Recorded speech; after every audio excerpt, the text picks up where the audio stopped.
नव्हती. राज्याच्या नेतृत्वाने 100% मैत्रीपूर्ण लढती ठरवलं होतं, परंतु स्थानिक नेतृत्वाने त्याला हरताळ पासला ठरलं. स्थानिक नेतृत्व तुम्ही नाव स्पेसिफिक नाव घ्यायचं. स्थानिक नेतृत्व पुणे शहरामध्ये आहे, आपली पत्रकारिता आहे, आपण शोधून जर लोक खरंच दहशतीत असतील तर ती तुमच्या बाजूने उभी राहतील का? आज कुदळवाडी सारखं अतिक्रमणाच्या नावाखाली काय झालेलं आहे ते पिंपरी चिंचवडकरांच्या जनतेने पाहिलेले, पिंपरी चिंचवडकरांनी पाहिलेलं आहे. तुम्ही त्या मुद्द्यावर बोलल्यावर तुम्हाला देशद्रोही घोषित केलं जाईल, तर कागद फडकवले असे आणि तुम्ही ते काय पत्रकारांकडे दिलं नाही किंवा सार्वजनिक स्वरूपात उपलब्ध करून दिले नाही. साध्या छोट्याशा मूर्तीच्या मध्ये झालेला जो काही घोटाळा होता त्या आरोपामध्ये लोकांनी आम्हाला नाकारलं, आम्ही स्वीकारलं ना. तर लांडग्यांना मात्र दुसरीकडे एकदम मोकळीक सोडल्यासारखं दिसतं. तर कुठेतरी फडणवीसांना पण हे माहिती किंवा त्यांची मुख्य संमती या गोष्टींना. तुम्ही तिकडं म्हणताय की महेश लांडगे जे बोलतात ते फार टोकदार बोलतात, हे तुम्हाला थोडं असं नाही वाटत का की इथं पुण्यामध्ये पण अजितदादांनी जे मोहळांवर आरोप केले ते पण फार पर्सनल लेवलला होतं? दादांनी कुठेही माननीय अण्णांचं नाव घेतलेलं नव्हतं की त्या ठिकाणी ज्या गुन्हेगारी. जय जिनेंद्र म्हटलं त्यांनी, जय जिनेंद्र म्हटलं अख्ख्या महाराष्ट्राला कळतं की कुणाच्या कॉन्टॅक्टमध्ये म्हटलं. हे जे एकत्र लढणे हे लोकांना जरा थोडंसं संभ्रमात टाकणार आहे. ते अशासाठी की लोकांना वाटतं की हे कधी वेगळे झालेच नव्हते. भाजप बरोबर जर वाटाघाटीमध्ये जागा लढवायच्या असतात तर आमच्या वाट्याला निश्चितरित्या कमी जागा झाल्या असत्या. प्रशांत दादांनी पुढे आपल्याला आमदारकी लढवताना पुन्हा पक्ष, तिकीट ह्या सगळ्या अडचणी निर्माण होऊ शकतात, त्यामुळे त्या ठिकाणी त्यांनी तो निर्णय घेतला असावा. तर अशा पद्धतीने संस्थानिक तयार नाही झाले पाहिजेत. यासाठी तुमच्याकडे काही रणनीती आहे का? तुम्ही त्याच्यावर काही काम वगैरे करताय का? पण कदाचित उद्या तुम्ही आता तरी ही भूमिका घेतली पाहिजे की ज्यांनी जे ऑपॉर्च्युनिस्ट होते त्यांना आम्ही उद्या आमच्याकडे थारा येणार नाही बाबा.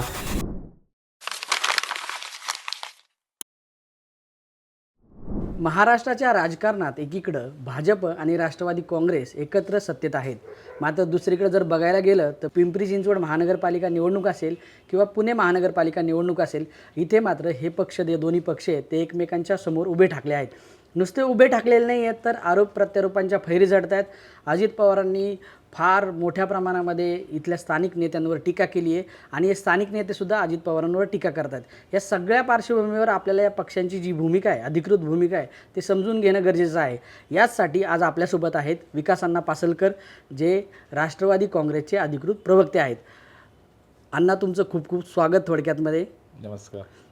माझा सगळ्यात पहिला प्रश्न आहे तुम्हाला अण्णा, की तुम्ही राज्यात एकत्र सत्तेत आहात, मग अशी काय परिस्थिती निर्माण झाली की भाजपनं तुम्हाला इथं सोबत घेतलं नाही, की तुम्ही भाजपच्या सोबत गेले नाही? नेमकं काय घडलं आहे आणि का घडलं हे सगळं?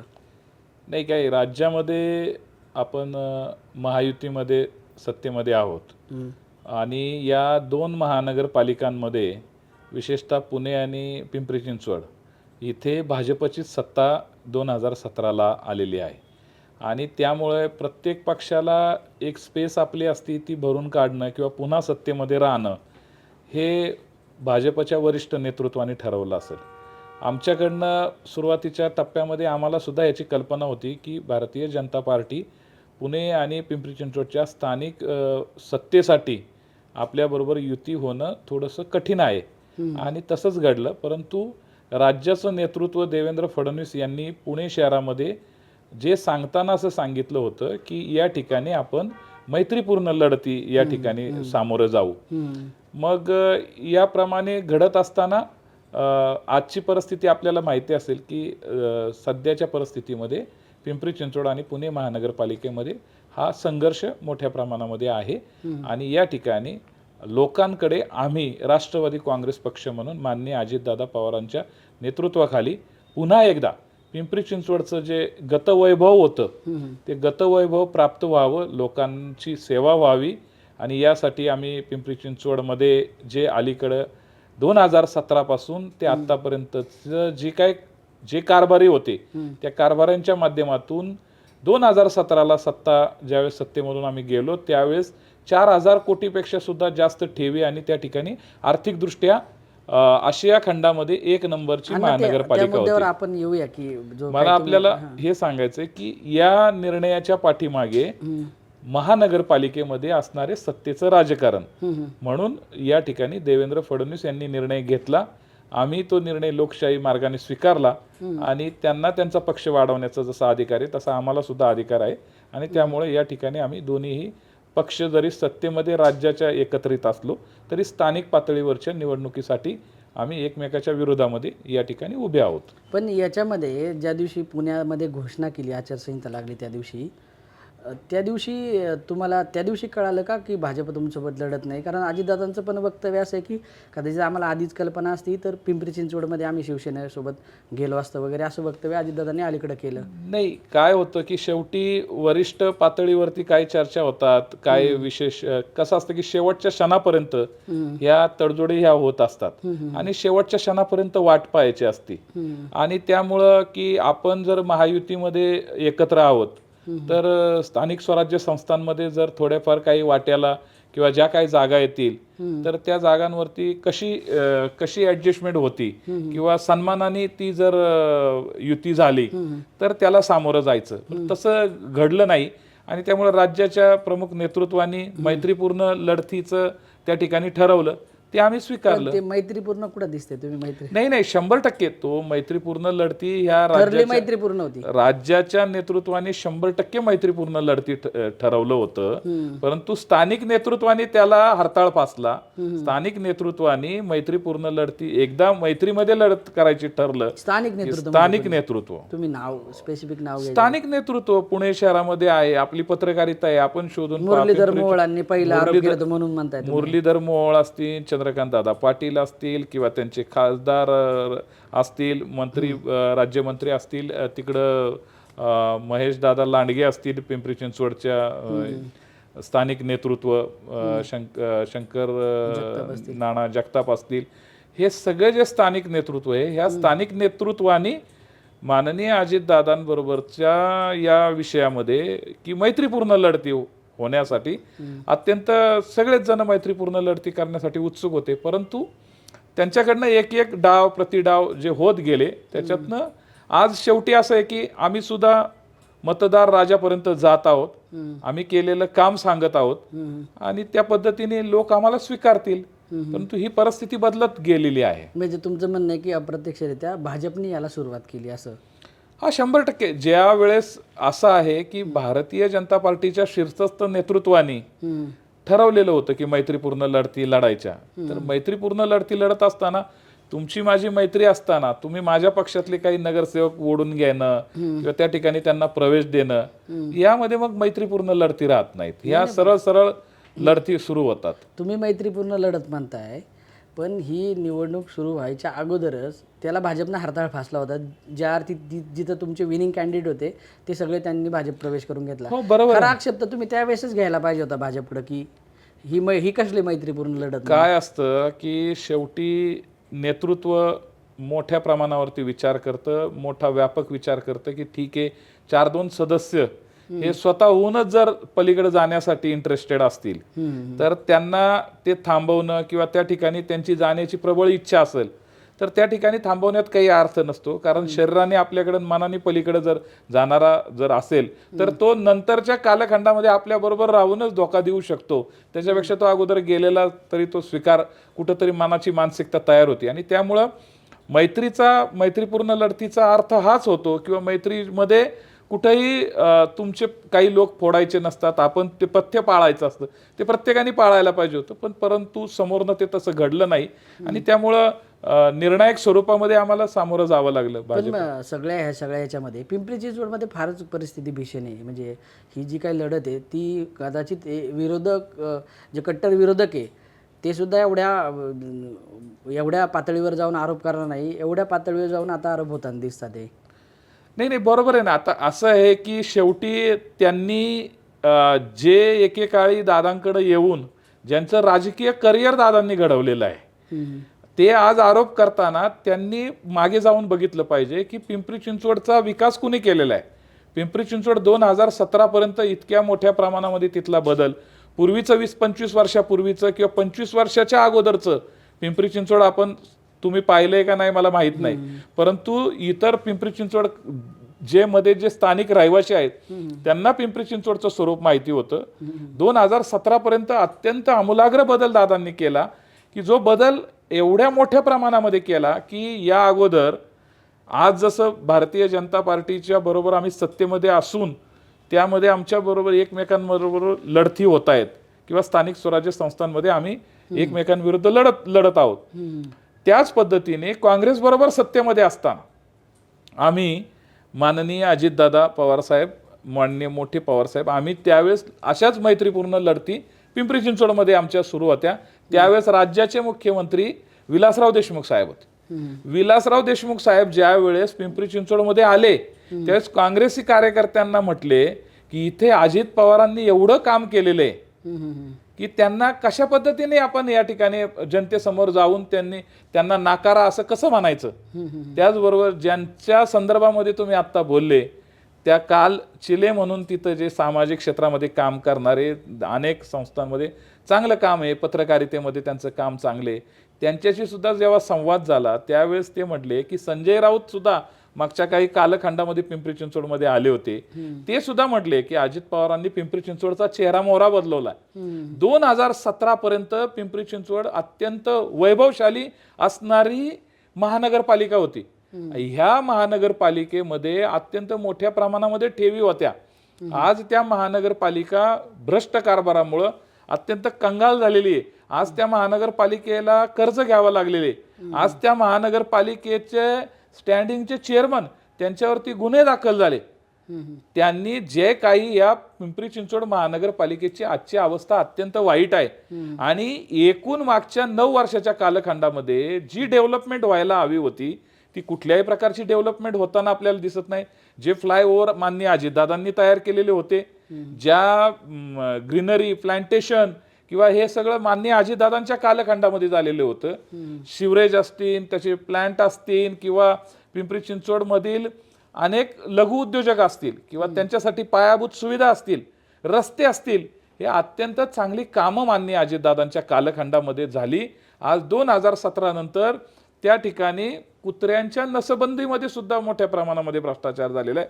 अनेक कॅमेरे बसवलेले आहेत, 40,000च्या वरती कॅमेरे बसवलेले आहेत. आज त्याच्यातले 4,000 पण कॅमेरे तिथं चालू नाही आहेत. आणि अशा पद्धतीने पिंपरी चिंचवडला आणि पाण्याचा जो पुरवठा आहे तो पाण्याचा पुरवठा सुद्धा त्या ठिकाणी नाही आहे. त्यामुळे टँकर माफियांचं तिथं वाढलेलं प्रस्त आणि हे सगळं तिथल्या स्थानिक नेतृत्वाने या सगळ्या गोष्टीला डोळेझाक केली किंवा जे पिंपरी चिंचवडचा जो विकास करायला पाहिजे होता, जे विकासाचं व्हिजन, जे मॉडेल तयार करायला पाहिजे होतं, ते मॉडेल कुठेही दिसत नाही. उलट केंद्र सरकारचे अनेक प्रोजेक्ट त्या ठिकाणी आलेले आहेत. 10-15 प्रोजेक्ट केंद्र सरकारचे आलेले आहेत. त्याच्यातले आज 9 ते 10 प्रोजेक्ट अपूर्ण अवस्थेत आहेत किंवा ते पूर्णत्वाला कधी जाणार आहेत याच्याबद्दल कुठं रोडमॅप नाही आहे. आणि म्हणून या सर्व पार्श्वभूमीवरती जी पिंपरी चिंचवड जे वैभव संपन्न असणारं शहर जे दादांनी तयार केलेलं होतं त्या शहराचे आज लचके तोडताना पाहिल्यानंतर त्यांना राजकीय दृष्ट्या ते खूप वाईट वाटतंय, सर्वांनाच वाईट वाटतंय. परंतु लोक बोलायला तयार नाही आहेत. लोकांमध्ये तिथलं दहशतीचं वातावरण आहे. आणि अशा वातावरणामध्ये पुन्हा एकदा पिंपरी चिंचवडकरांनी ही सत्ता राष्ट्रवादी काँग्रेस पक्ष माननीय अजितदादांच्या नेतृत्वाखाली दिली तर पुन्हा एकदा आपण त्या ठिकाणी पिंपरी चिंचवडचा कायापालट करू शकतो. लघु उद्योजकांना सुरक्षितता देऊ शकतो, ट्रॅफिक मुक्त पिंपरी चिंचवड करू शकतो, खड्डे मुक्त पिंपरी चिंचवड करू शकतो, प्रदूषणाचा जो स्तर वाढलेला आहे तो कमी करू शकतो. अशा पद्धतीच्या ज्या काही माननीय दादांनी जो विकासाचा अजेंडा आहे तो अजेंडा घेऊन आम्ही लोकांपर्यंत जाणार आहोत. आणि या पिंपरी चिंचवड शहराचं जे सार्वजनिक स्वरूप आहे, आज जे वातावरण आहे ते वातावरण सुरक्षित करण्याचा आमचा प्रामाणिक प्रयत्न आहे. तुमचं म्हणणं असं आहे की पिंपरी चिंचवड हे दहशतीखाली आहे. अर्थात तुमचा जो तुमचं जे बोट दाखवतं तुम्ही ते महेश लांडगे आणि भाजपच्या स्थानिक नेत्यांकडे दाखवत आहे, बरोबर. जर लोक खरंच दहशतीत असतील तर ती तुमच्या बाजूने उभी राहतील का? तुम्हाला असा विश्वास वाटतो? कसं असतं की मतदारांमध्ये प्रत्येक ठिकाणी मतदार हा मतदार राजा असतो. मतदान हे गुप्त असतं आणि त्यामुळं आम्हाला 100% खात्री आहे की मतदार आम्हाला स्वीकारतीलच असं नाही तर पिंपरी चिंचवडची महानगरपालिकेची सत्ता मतदार आम्हाला देतील. कारण मतदारांना काय हवंय, त्यांना जाण्यासाठी चांगले रस्ते, त्यांची सुरक्षितता, त्यांच्या प्रश्नांची, त्यांना पाणी, कचरा व्यवस्थापन, ह्या सगळ्याच गोष्टी पाहिजेत. आज जग बदलत चाललेले, सगळीकडे हायटेक यंत्रणा होत चाललेली आहे. आणि आज दादांनी केल्यानंतरच्या काळाच्या नंतर 9 वर्षामध्ये कुठल्याही प्रकारचा आमूलाग्र बदल लोकांना दिसत नाहीयेत. त्याच गोष्टी, तेच टेंडर, तीच टेंडर सिस्टेम, टेंडर होत राहत आहेत, काम दिसत नाहीये आणि भ्रष्टाचार मात्र त्या ठिकाणी रान पोखरलं जाते. आणि म्हणून आज 20 वर्ष दादांच्या हातात, 20-25 वर्ष त्या महानगरपालिकेची सत्ता राहिली. कुठल्याही प्रकारे कुठलंही असं चुकीचं काम घडत नव्हतं. छोट्या छोट्या गोष्टी घडल्या असतील, त्या छोट्या गोष्टींमधून सुद्धा पिंपरी चिंचवडकरांनी सत्तेमधून आम्हाला त्या ठिकाणी 2017ला जावं लागलं. एवढं काम केल्यानंतर, माननीय दादांनी एवढं काम केल्यानंतर त्यांना थोडंफार वाईट वाटणं साहजिक होतं की एवढं लोकांचं काम केल्यानंतर सुद्धा लोक, कारण त्या काळामध्ये माननीय देशाचे प्रधानमंत्री मोदी साहेबांची लाट होती. त्या लाटेमध्ये भारतीय जनता पार्टीला प्रचंड यश मिळालं आणि पिंपरी चिंचवडची सत्ता आमच्या हातून गेली. परंतु आज आम्ही काम करत असताना शेवटी लोक काम पाहतात. शेवटी लोकांना विकास अपेक्षित असतो, लोकांना सुरक्षितता अपेक्षित असते. आज कुदळवाडी सारखं अतिक्रमणाच्या नावाखाली काय झालेलं आहे ते पिंपरी चिंचवडकरांच्या जनतेने पाहिलेले, पिंपरी चिंचवडकरांनी पाहिलेलं आहे. त्या ठिकाणी छोटे छोटे लघु उद्योजक होते, ते सगळे देशोधडीला गेले, देशोधडीला मिळाले. त्यांचे पोटापाण्याचे प्रश्न निर्माण झाले, अनेक लोकांच्या घरावरती हातोडा फिरला. या सगळ्या गोष्टी आहेत. लोकांमध्ये अत्यंत अंडरकरंट वेगळा आहे आणि म्हणून 100% लोक, पिंपरी चिंचवडचे लोक हे आम्हाला या 100% 2026 मध्ये आम्हाला निश्चितरित्या, आम्ही त्या ठिकाणी विकासाचा अजेंडा घेऊन जात असताना त्यांची सुरक्षितता, उद्योजकांना पायाभूत सुविधा, त्यांना सगळ्यांना संरक्षण, शहराचं सांस्कृतिक धोरण, शहराचा विकास, शहराची सांस्कृतिक जडणघडण, या सर्व गोष्टींचा विचार करताना शिवशाहू फुले आंबेडकर या विचारधारेवरती संपूर्ण पिंपरी चिंचवडकरांना एक विश्वास, एक पुरोगामी महाराष्ट्राचा विचार घेऊन आम्ही पुढे जात आहोत. त्यावेळेस तिथल्या मतदारांना आम्ही त्यांच्या विकासाचंच ध्येय, विकासाचं स्वप्न घेऊन पुढे जात आहोत. त्यासाठी ते निश्चितरित्या आम्हाला स्वीकारतील हा आत्मविश्वास आहे. कुदळवाडी जे प्रकरण आहे त्याच्यावर फार कोणी बोलत नाही. आता प्रचारामध्ये पण तो मुद्दा फार येताना दिसत नाही. तुम्ही मात्र आता स्पष्ट बोलले त्या मुद्द्यावर. तर तुम्हाला अशी भीती वाटत नाही कुठं की तुम्ही त्या मुद्द्यावर बोलल्यावर तुम्हाला देशद्रोही घोषित केलं जाईल किंवा तुमच्या पार्टीला देशविरोधी बोललं जाईल, अशी भीती तुम्हाला वाटत नाही? काय मी लघु उद्योजकांच्या उद्देशाने मी म्हटलं की छोटे छोटे उद्योजक होते, जे काही घडलं ते कसं घडलं, काय घडलं, या सगळ्याच्या खोलात गेल्यानंतर या सगळ्या गोष्टी समजतील. माझ्या दृष्टिकोनातनं तिथं जो पिंपरी चिंचवडमध्ये उद्योगनगरी म्हणून बघतो आपण त्याच्याकडं, त्या उद्योगनगरीमधली जी सुरक्षितता किंवा छोट्या उद्योजकांना जे काय सहकार्य करणं गरजेचं होतं, त्यामध्ये सुद्धा अनेक उद्योजक असतील भरडले गेले. एवढ्यावरतीच हा माझा मुद्दा मला अपेक्षित आहे. तुम्हाला वाटतं की त्याचा असंतोष आहे की ते अनधिकृत बांधकाम उखडलं त्यापेक्षा तिथले जे उद्योगधंदे त्यांचा प्रश्न महत्वाचा आहे असं वाटतं? नाही, कुठंतरी ते करण्याबद्दलचं किंवा त्या गोष्टीचा निर्णय घेताना त्यांचंही पुनर्वसन किंवा त्या लोकांना ज्या गोष्टी करायच्या होत्या त्या गोष्टी महेश लांडगेंनी त्या संदर्भात आश्वासन दिलं होतं असं मी ऐकलं. त्याचं आज काय झाले मला त्याच्याबद्दल मी सांगू शकत नाही तुम्हाला, कारण शेवटी त्या लोकांना काय आश्वासन दिलं, त्या लोकांना काय कमिटमेंट ज्या काय असतील त्या आजच्या घडीला त्या पूर्ण झाल्यात का किंवा नाही झाल्यात, हा संशोधनाचा विषय आहे.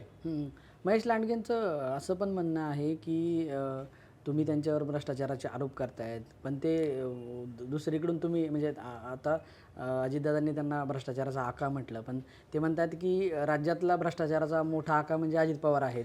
हे लक्षात घ्या, माननीय दादांनी कुठेही त्यांचं वैयक्तिकरित्या नाव घेतलेलं नव्हतं. भ्रष्टाचाराला स्थानिक नेतृत्व हे जबाबदार आहे. उलट महेश दादांनीच त्याला पुष्टी दिली की महेश दादांनी स्वतःवरती घेण्याचं काहीच कारण नव्हतं, कारण स्थानिक नेतृत्व, आज पुण्याच्या स्थानिक नेतृत्व एक व्यक्ती करत नाहीये. या ठिकाणी मुरलीधर अण्णा मोहोळ या ठिकाणी केंद्रीय मंत्री पुण्याचं स्थानिक नेतृत्व म्हणून काम पाहतात. या ठिकाणी चंद्रकांत दादा पाटील केंद्रीय मंत्री या ठिकाणी काम पाहतात. या ठिकाणी माधुरीताई मिसाळ आहेत, या ठिकाणी त्या राज्यमंत्री आहेत, त्या काम पाहतात. या ठिकाणी काही खासदार आहेत, राज्यसभेच्या मेधाताई कुलकर्णी आहेत. या ठिकाणी 5 ते 7, 8 आमदार आहेत पुणे शहराचे, हे सगळं पाहतात. तसंच पिंपरी चिंचवडमध्ये अनेक आमदार, 1-2-3 आमदार आहेत, खासदार आहेत, ते स्थानिक नेतृत्व. ज्या स्थानिक नेतृत्वाला महानगरपालिकेच्या माध्यमातून ज्याचा स्थानिक कारभाराचा ज्याचा पुढाकार आहे किंवा जे पुढारी जे स्थानिक पातळीवरती पाहतात त्यांच्यावरती दादांनी तोफ डागलेली आहे. त्यामुळे महेश दादांनी स्वतःच्या अंगावरती ओढवून घेऊन किंवा महेश दादांचा याच्यामध्ये काय रोल आहे किंवा काय कुठेही व्यक्तीचा नावाचा उल्लेख न करता दादा त्या ठिकाणी बोललेले आहेत, परंतु त्यांनी दादांना महाराष्ट्राचा आका करून टाकलं. दादांचं काम बारामतीमध्ये जाऊन विचारा, पिंपरी चिंचवडकरांना विचारा, बाहेर जायची गरज नाहीये. पिंपरी चिंचवड एवढं आमूलाग्र बदललं, एवढा मोठा कारभार केला, परंतु अशा पद्धतीची टेंडर सिस्टम, अशा पद्धतीचे कॅमेऱ्याचे प्रश्न, अशा पद्धतीचे कुत्र्याच्या नसबंदीमध्ये सुद्धा एवढ्या मोठ्या प्रमाणामध्ये आज चला आम्ही एक वेळेस असं नाकारू की भ्रष्टाचार त्या ठिकाणी, अरे पिंपरी चिंचवडच्या होत्या त्या ठेवी आज शिल्लक राहिलेल्या नाहीत. ती जी आर्थिकदृष्ट्या संपन्न असणारी महानगरपालिका, तिची आज दुरावस्था झालेली. अनेक मुद्दे आहेत, अनेक विषयावरती बोलता येईल, परंतु मला असं सांगायचं आहे की लोकांच्या हिताचं काम झालं पाहिजे. ते काम सुद्धा होताना दिसत नाहीये. ते काम कुठे गेलं, ते टेंडर कुठे गेले, त्या टेंडर सिस्टम काय राबवले गेले, ते रस्ते कुठे आहेत, त्या रस्त्यांमध्ये खड्डे आहेत. आजची जी अवस्था आहे ती अत्यंत वाईट अवस्था आहे. मग त्याला कोण कारभारी जबाबदार आहे असा प्रश्न विचारला. म्हणून तुम्हाला व्यक्तिगत पातळीवरती तुम्हीच स्वतः दोषी असल्यासारखं तुम्हीच माननीय दादांना या ठिकाणी अशा आरोपीच्या पिंजऱ्यामध्ये उभं करतायत, त्यांच्यावरती शिंतोडे उडवताय. त्यावेळेस आपण दुसऱ्याकडे एक बोट दाखवत असताना 5-4 बोटं आपल्याकडे असतात, याचा सुद्धा आपल्याला विसर पडलेला आहे. आणि हे कसं आहे की ज्यावेळेस माननीय मुख्यमंत्री देवेंद्र फडणवीस साहेब अत्यंत सुसंस्कृत व्यक्तिमत्व आहे, ते कुठल्याही आपल्या सहकार्यावरती, आपल्या विरोधकावरती सुद्धा टोकाचं जाऊन बोलत नाहीत. परंतु त्या मागच्या कालखंडामध्ये ज्यावेळेस मुख्यमंत्री उपस्थित आहेत आणि त्यावेळेस महेश दादांच्या संदर्भामध्ये बोलताना अजितदादांनी कुठेही निगेटिव्ह काही बोलले नाही. तर दादांनी हे सांगितलं की किमान पिंपरी चिंचवड डेव्हलप करण्यामध्ये माझा काहीतरी सहभाग आहे. मी जे काही काम केले, तुम्ही माझं नाव सुद्धा घेतलेलं नाही. हा मनाचा मोठेपणा कुठंतरी दाखवला पाहिजे. अशा पद्धतीचं वक्तव्य ज्यावेळेस दादांनी बोलले, त्याच्यातून आपण समजून घेतलं पाहिजे की विचारधारेवरती आपला निश्चितरित्या विरोध असावा, व्यक्तिद्वेष नसावा आपल्या मनामध्ये.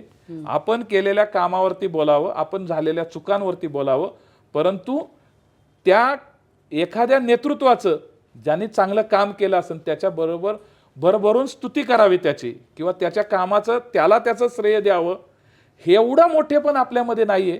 हा कोतेपणा आपल्याकडे आला कुठून? हे प्रश्न हा काय निवडणुकीचा अजेंडा नाही होऊ शकत, परंतु हे प्रश्न आहेत. तुमची जडणघडण, तुम्ही राजकीय दृष्ट्या जो काही आज जे काही पिंपरी चिंचवडमध्ये आज तुमचं जे काही नेतृत्व आहे, त्या नेतृत्वाला संधी देण्याचं काम सुद्धा माननीय अजितदादांनी केलं. तुम्ही म्हणताय की त्यांच्या जडणघडणीमध्ये अजितदादांचं त्याच्यात भूमिका आहे किंवा ते आज जे आहे ते अजितदादांमुळे आहे, पण ते हे मान्य करायला तयार नाहीत की मी अजितदादांमुळे आहे म्हणून. 100% कारण शेवटी असं असतं की ज्या वेळेस एखादी पाऊलवाट निर्माण होती आणि पुढे जाऊन त्याचा राजमार्ग तयार होतो, त्यावेळेस लोकांना दृश्य स्वरूपामध्ये राजमार्ग दिसतो. परंतु जे लोक जुन्या काळातले असतील, जे त्यांचे राजकीय अस्तित्व किंवा त्यांचं राजकीय करिअर सुरू होताना जे त्यांचे सहकारी असतील, त्यांनी सुद्धा पाहिलं असेल. त्यामुळे आपल्याला आज त्या विषयावरती बोलणं हे महत्त्वाचं नाही आहे. तर पिंपरी चिंचवडच्या विकासाचा मार्ग, पिंपरी चिंचवडमध्ये झालेला भ्रष्टाचार यावरती विषय करून हे कर. कारण तुमचा पक्ष महेश लांडगेंवर किंवा तिथल्या स्थानिक नेतृत्वावर टीका करतोय, जे भ्रष्टाचाराचे आरोप करतोय. लांडगेंचं असं म्हणणं आहे की त्या संदर्भातले जे पुरावे आहेत ते तुम्ही दाखवले नाही, फक्त कागद फडकवले असे, आणि तुम्ही ते काय पत्रकारांकडे दिलं नाही किंवा सार्वजनिक स्वरूपात उपलब्ध करून दिलेलं नाही. असं आहे, शेवटी राज्याचे उपमुख्यमंत्री, राष्ट्रवादी काँग्रेस पक्षाचे राष्ट्रीय अध्यक्ष, एक जबाबदार उपमुख्यमंत्री ज्यावेळेस ते पेपर्स घेऊन बोलतात त्यावेळेस ते तिथल्या सत्य वस्तुस्थितीवरती बोलतात. त्याचे सगळ्याचे एव्हिडन्स असल्याशिवाय ते बोलणार नाहीयेत. जे काय घडलं, मी आज तुम्हाला सांगितलं की आकडेवारी इकडे तिकडे असेल, पण 4,000 कोटी किंवा 2,000 असतील किंवा 5,000 कोटीच्या ठेवी होत्या ना पिंपरी चिंचवड महानगरपालिकेच्या. दादांचं म्हणणं होतं की त्या 4,000 कोटींच्या होत्या, त्या 10,000 कोटींच्या व्हायला पाहिजे होत्या, त्या 2,000 कोटींच्या राहिल्यात. विशेष असे की आजच्या तुम्हाला बाहेरचे फंड्स येत आहेत, एवढ्या मेनली तुमचे जे डिपॉझिट्स आहेत त्याला कुठेही हात लागायला नाही पाहिजे, आणि झालं तर डेव्हलपमेंट सुद्धा दिसून येत नाही. आणि त्यामुळं छोट्या छोट्या गोष्टींमध्ये जे काय घडलेलं आहे त्याच्यावरती दादांनी प्रहार केलेला आहे. आमचं तर म्हणणं उलट आहे की त्या प्रहारावरती त्यांनी उत्तर द्यावं की याच्यामध्ये असं घडलंय. म्हणजे जसं मी आता कुत्र्यांची नसबंदी करणं, याच्यामध्ये जे काय आहे किंवा पिंपरी चिंचवडमध्ये स्वच्छता कामगार किती आहेत, या स्वच्छता कामगार कॉन्ट्रॅक्टमध्ये किती आहेत, किंवा या सगळेच अनेक विषय आहेत ज्या अनेक विषयांना माननीय दादांनी स्पर्श केलेला आहे. त्याच्यावरती उत्तर द्यावं. जे काय घडतंय पिंपरी चिंचवडमध्ये त्याच्यावरती उत्तर द्यावं. तुमचं म्हणणं जे भ्रष्टाचाराचे आरोप करताय तुम्ही त्याच्यावरती थेट बोलत नाहीयेत, म्हणजे तुम्ही हा, विचारताय की काय केलं 10 ज्या वर्षामध्ये? प्रश्नांवरती बोलतोय उत्तर आम्ही उत्तर मागतोय. आम्ही उत्तर मागतोय म्हणजे जनतेला तुम्ही अँसरेबल आहात. जनतेला ते प्रश्नाची उत्तरं पाहिजेत. त्यांचं आम्ही म्हणणं तुम्ही जनतेचा कारभारी असल्यासारखं उत्तर मागताय त्यांच्याकडं. कारभारी असल्यासारखं प्रश्न आम्ही जनतेचे सेवक आहोत.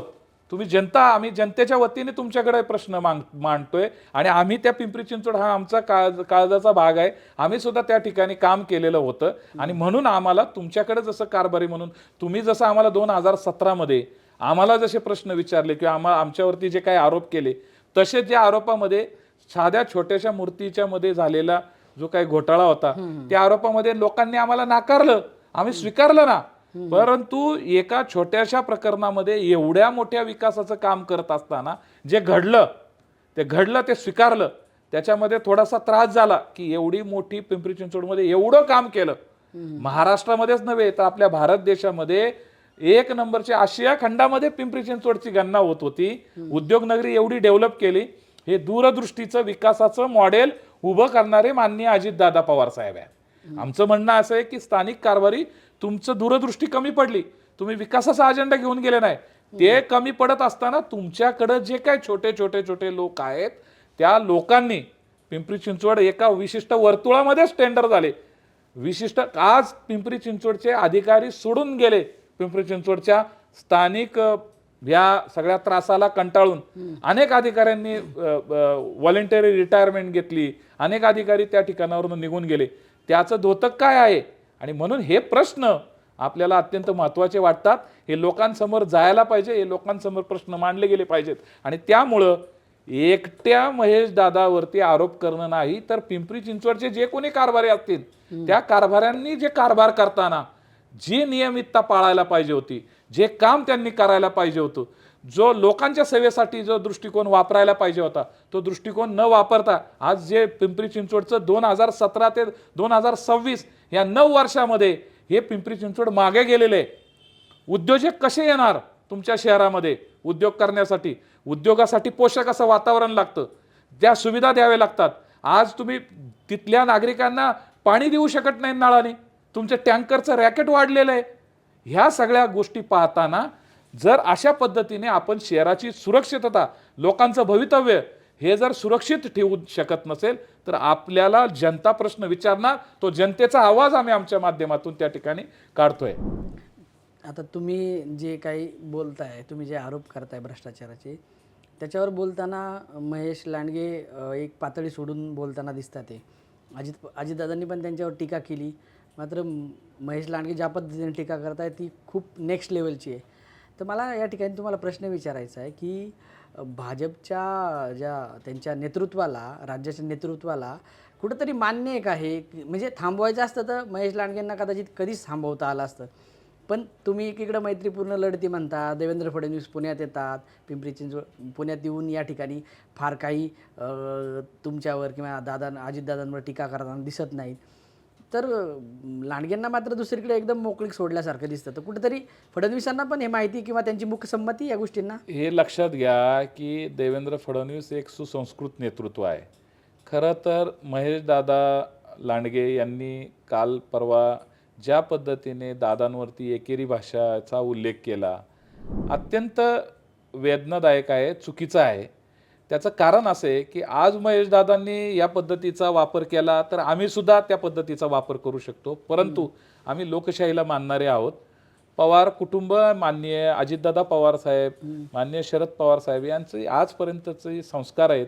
माननीय यशवंतराव चव्हाण साहेबांपासून हे संस्कार आलेले आहेत की आपले विरोधक जरी असतील आणि सार्वजनिक जीवन, सार्वजनिक राजकारण करत असताना आपण आपल्या शत्रूवरती देखील हे आपले राजकीय जे काही वादविवाद असतील त्या सीमित ठेवून आपण भाषेचा स्तर कुठे खराब होणार नाही, आपला भाषेचा स्तर कुठे घसरणार नाही आणि सुसंस्कृत महाराष्ट्राचं प्रतिनिधित्व करत असताना आपल्याकडनं आपल्या विरोधकांच्या विचारावरती निश्चितरित्या प्रहार करायचा, त्यांच्या कार्यपद्धतीवरती निश्चितरित्या प्रहार केला पाहिजे, परंतु व्यक्तिगत पातळीवरती जाऊन खालच्या भाषेचा स्तर त्या ठिकाणी वापरणं हे गैर आहे. आणि म्हणून आम्ही राष्ट्रवादी काँग्रेस पक्ष म्हणून या ठिकाणी आम्ही आमची भूमिका मांडलेली आहे.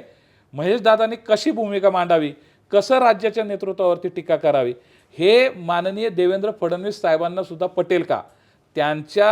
ते सुसंस्कृत नेते आहेत, ते सुद्धा कुठेही आपल्या विरोधकाबद्दल अत्यंत अशा चुकीच्या भाषेचा वापर करत नाहीत, भाषेचा स्तर कुठं घसरू देत नाहीत. आणि म्हणून त्यांचाच एक आमदार राज्याचे उपमुख्यमंत्री माननीय अजितदादांवरती अशा पद्धतीने एकेरी भाषेचा उल्लेख करतात, हे अत्यंत चुकीचं आहे, अत्यंत निंदनीय आहे. आणि म्हणून राष्ट्रवादी काँग्रेस पक्षाचा कुठलाही कार्यकर्ता अशा पद्धतीने आपली पातळी, आपली लेवल सोडणार नाही. येणाऱ्या काळामध्ये जनता जनार्दन आहे, जनता हे ठरवेल की तुम्हाला सुसंस्कृत नेतृत्वाच्या हातामध्ये ही पिंपरी चिंचवड द्यायची का असंस्कृत नेतृत्वाच्या हातामध्ये ही पिंपरी चिंचवड द्यायची. हा जनतेच्या मनामधला जो प्रश्न आहे किंवा जनतेला जो आवाज ऐकू येतो तो जनता ठरवेल. आणि 15 तारखेला ती जनता आपलं मताच्या माध्यमातून या ठिकाणी पिंपरी चिंचवडचा कारभारी निवडतील. तिकडं पिंपरी चिंचवडमध्ये जोरदार टीका टिप्पणी चालू आहे तुमची एकमेकांवर. इकडं पुण्यात जर बघितलं तर इकडं पुण्यात अजितदादांनी मोहळांवर एकदम जोरदार हल्ला चढवला. तर मग ही जे आहे की तुम्ही तिकडं म्हणताय की महेश लांडगे जे बोलतात ते फार टोकदार बोलतात, हे तुम्हाला थोडं असं नाही वाटत का की इथं पुण्यामध्ये पण अजितदादांनी जे मोहळांवर आरोप केले ते पण फार पर्सनल लेवलला होते किंवा त्या प्रकरणात फार तसं काही नंतरनं साध्य झालं नाही, कारण ते मिटलं प्रकरण, तरी पण त्यावरून दादांनी अप्रत्यक्षरित्या आरोप केले, हे कितपत पटतं तुम्हाला? नाही, काय होतं की कुठेही नेतृत्वाने हे पटणं न पटणं नाही, तर प्रत्येक गोष्टीमध्ये की माननीय दादांवरती सुद्धा मुरली अण्णांनी कधी कधी ज्या भाषेचा उपयोग केला किंवा आपण एक नेतृत्व आहात, आपण एक केंद्रीय मंत्री आहोत, आपणही माननीय दादांबद्दल बोलताना आपणही संयम बाळगला पाहिजे. आणि माननीय दादांनी या ठिकाणी आरोप प्रत्यारोप होत असताना डायरेक्ट अण्णांनी सुद्धा ते अंगावरती, दादांनी कुठेही माननीय अण्णांचं नाव घेतलेलं नव्हतं की त्या ठिकाणी ज्या जय जिनेंद्र म्हटलं, त्यांनी जय जिनेंद्र म्हटलं तर अख्ख्या महाराष्ट्राला कळतं की कुणाच्या कॉन्टॅक्टमध्ये म्हटलंय, नाव घ्यायची अर्थात गरज नाही आहे. 100% ज्या गोष्टी घडल्या त्या घडत असताना आपण त्यांनी सुद्धा कधी कधी आपली भाषा वापरताना एक राज्याचे उपमुख्यमंत्री आहेत त्यांच्याबद्दल सुद्धा संयम बाळगला पाहिजे. आणि म्हणून आम्ही महानगरपालिकेच्या कारभारावरती कधी बोट ठेवलं तर त्यावरती त्याची उत्तरं देणं तुम्ही अँसरेबल आहात, कारण शेवटी तुम्ही सत्तेमध्ये होते, तुम्ही 9 वर्षे तुमच्या ताब्यामध्ये ही महानगरपालिका होती. त्यामुळे इथल्या महानगरपालिकेचे प्रश्न विचारताना इथल्या लोकांचे काही प्रश्न असतील, इथल्या पुणे शहराचा सुद्धा जो काही प्रदूषणाचा इंडेक्स असेल, इथली ट्रॅफिकची समस्या असेल, इथले सुद्धा रस्त्याचे प्रश्न असतील, इथे आज 10 मिनिटाचा जो प्रवास आहे त्याला 1-1 तास लागतोय, या प्रश्नांवरती बोलत असताना किंवा इतर प्रश्नांवरती बोलत असताना आपण सुद्धा कुठंतरी संयम बाळगला पाहिजे. आणि त्यामुळं ह्या राजकीय दृष्ट्या आरोप प्रत्यारोपांमध्ये ह्या छोट्या छोट्या गोष्टी होत असतात, परंतु म्हणून जनतेच्या समस्या मांडायच्या नाहीत का? जनतेला ज्या काही अडचणी होतात, तुमच्या हातामध्ये 9 वर्ष सत्ता होती, तर तुमच्या कालखंडामध्ये जे काही चांगलं वाईट काम घडलंय ते काम तुम्ही कारभारी म्हणूनसाठी कुठेतरी कमी पडला असेल. तुमचा एक निर्णय मेट्रो अंडर ग्राउंड लेवल करायची का एलिव्हेटेड करायची याच्यावरती जर 3-3, 4-4 वर्ष जात असतील तर मग त्या प्रश्नावरती नेतृत्वाने बोलायचं नाही का? असे प्रश्न विचारल्यानंतर तुम्हाला ते प्रश्न टोचतात. त्यामुळं तुम्हीही त्या पद्धतीने जे कारभारी आहेत त्या कारभाऱ्यांना प्रश्न विचारला गेला तर तो प्रश्न या पुणे शहरामध्ये जे जे नेतृत्व करतात तो सामुदायिक प्रश्न येतो, त्यामुळे ते प्रश्न विचारलेले होते. पण ते फक्त हे जय जिनेंद्र पुरतं मर्यादित नाही, लक्षात घ्या. त्याच्या पुढे जाऊन दादांनी, अजित पवारांनी असे आरोप केले की एक गुन्हेगार पुण्यातून पळून जायला, देशाबाहेर जायला मदत केली. अप्रत्यक्षरित्या ती टीका भाजपच्या नेतृत्वावरच होती. सो हे पण एक स्टेप पुढे जाऊन केलं. आता मोहळांचं म्हणणं त्याच्यावर असं आहे की माझ्यावरचे जे आरोप केले तुम्ही, जसे पिंपरी चिंचवडमध्ये तुम्ही कागद दाखवून भ्रष्टाचाराचे आरोप केले, तशी इथं मुरलीधर मोहळांवर तुम्ही जे गुन्हेगारांशी संबंधित आरोप केले, त्यांचं म्हणणं असं आहे की तुम्ही या संदर्भातले पुरावे दाखवा मला, मी राजकारणातून संन्यास घेईल. मला तर असं वाटतं की पुन्हा एकदा मी तेच सांगेल की माननीय दादांनी गुन्हेगारी ज्यांचा उल्लेख केला त्या गुन्हेगारीच्या संदर्भात कुणी उल्लेख करण्याची काय आपल्याला आवश्यकता वाटत नाही. ते परदेशात पळून गेले किंवा काय घडलं, ते गुन्हेगार ज्या ठिकाणी त्यांचं वास्तव्य आहे त्या ठिकाणी अनेक लोकप्रतिनिधी म्हणजे स्थानिक असं नाही होऊ शकत. त्या ठिकाणी अनेक लोकप्रतिनिधी आहेत. तिथं त्याच मतदारसंघामध्ये 2 आमदार, 2 खासदार, 1 केंद्रीय मंत्री, 1 राज्याचे मंत्री, 1 खासदार, अनेक लोक एकाच मतदारसंघामध्ये आहेत. बघा तुम्ही ना मला राष्ट्रवादी काँग्रेस थोडी हुशारी करते का? नाही, हुशारीचा विषय मी पिंपरी चिंचवड मध्ये दोन गोष्टी ऐका. पिंपरी चिंचवड मध्ये तुम्ही एकीकडं महेश लांडगेंना तिथं भ्रष्टाचाराचे आका म्हणता, दुसरीकडे इकडं मोहळांना गुन्हेगारांचे आका म्हणता, तर ते त्यांना पर्सनली लागेल. तुम्ही एवढ्या जर टोकदार पद्धतीने गुन्हेगारांचे आका दादांनी कुठेही हा शब्द प्रयोग केलेला नाहीये. दादांनी नाही केलेला, पण अप्रत्यक्षरित्या ते काय होतं की आपण ज्यावेळेस असा उल्लेख करतो त्यावेळेस हे रेकॉर्डेड राहत असतं की आपल्याला ह्या भूमिका आणि भावना यांच्यावरती दोन्हींवरती आवर घालावा लागतो. विषय असा आहे की ज्या गुन्हेगारी पार्श्वभूमी असणाऱ्या व्यक्तीचं स्वतःचं ट्रॅक रेकॉर्ड किंवा त्यांचा वावर ज्या कोथरूड मतदारसंघामध्ये आहे त्या कोथरूड मतदारसंघामध्ये अनेक लोकप्रतिनिधी आहेत. दादांनी हे सांगितलं की गुन्हेगारांना पळून जाण्यामध्ये कुणी मदत केली. मग तुमचं नाही मोळांनी स्वतःच्या अंगावर घेतलं ते विषय समजून घ्या तुम्ही. मला त्याच्याबद्दल क्लॅरिफिकेशन द्यायची गरजच नाही. दादांनी हे सांगितलं की एका गुन्हेगाराला पळून जाण्यामध्ये कुणी मदत केली याचा शोध पत्रकारांनी लावावा किंवा त्या गुन्हेगारांना पळून जाण्यामध्ये काय रोल आहे, कोणाचा रोल आहे, मग ते भारतीय जनता पार्टीच्या स्थानिक नेतृत्वावरती येतं. एकूण पुणे शहरामध्ये भारतीय जनता पार्टीचे 2-3 नेते कारभार चालवतात. त्यामुळं दादांना असं मग दादांवरती परत मग मुरलीधर अण्णा मोहोळांनी अशा पद्धतीने आरोप करायचे की सार्वजनिक, हा छोटा विषय. अण्णा केंद्रीय मंत्री आहेत, आज मोठे आहेत. एका गुन्हेगारासाठी आपली राजकीय आयुष्य पणाला लावणं किंवा त्या संदर्भामध्ये बोलणं, मला असं वाटतं ते एकदम खूप छोटा विषय आहे. पण त्यांनी ते चॅलेंज दिले की तुम्ही सिद्ध करा आरोप वगैरे. आता त्यांनी ठीक आहे, हे लक्षात घ्या, त्यांनी वैयक्तिकरित्या जर ते त्यांच्या अंगावरती घेतले असतील तर त्याविषयी तेच अधिक बोलू शकतात. मी तर काही बोलू शकत नाही. परंतु तुम्ही विचारलेला प्रश्न हा आहे की दादा म्हटले की गुन्हेगाराला पळून जाण्यामध्ये कुणी मदत केली किंवा कसे गेले, हा विषय आहे. याच्यामध्ये व्यक्तिगत त्यांच्या नावाचा उल्लेख केलेला नाही. तुम्ही त्या एका विषयाला जोडून घेऊन जर अशा पद्धतीने हे करत असेल तर त्याला तो ट्विस्ट होतो. असं आहे. तुम्ही इकडे पुण्याच्या विकासावर ज्या गोष्टी नाही, 100% पुण्याच्या विकासावरती आम्ही तेच सांगितलं ना तुम्हाला. दोन्हीकडे जर बघितलं तर विकास कामांपेक्षा बाकीच मुद्द्यांची चर्चा फार होताना दिसते. म्हणजे तिकडे भ्रष्टाचार, हे लक्षात घ्या, इकडे आम्ही गुन्हेगारांची 5 मुद्दे मांडलेले आहेत. त्याच्यामध्ये प्रमुख मुद्दा आहे की पुण्याच्या रस्ते विकासामध्ये सुद्धा रस्त्याचे खड्ड्यामध्ये रस्ता आणि हे सगळंच प्रश्न अत्यंत जटिल बनलेले. पुण्याची समस्या खूप मोठी आहे आणि म्हणून पुण्याच्या एका ठिकाणावरून दुसऱ्या ठिकाणी जाण्यासाठीचं 15 मिनिटाचं जे अंतर असतं, 10 मिनिटाचं अंतर असतं, आज त्याला 1 तास लागतोय.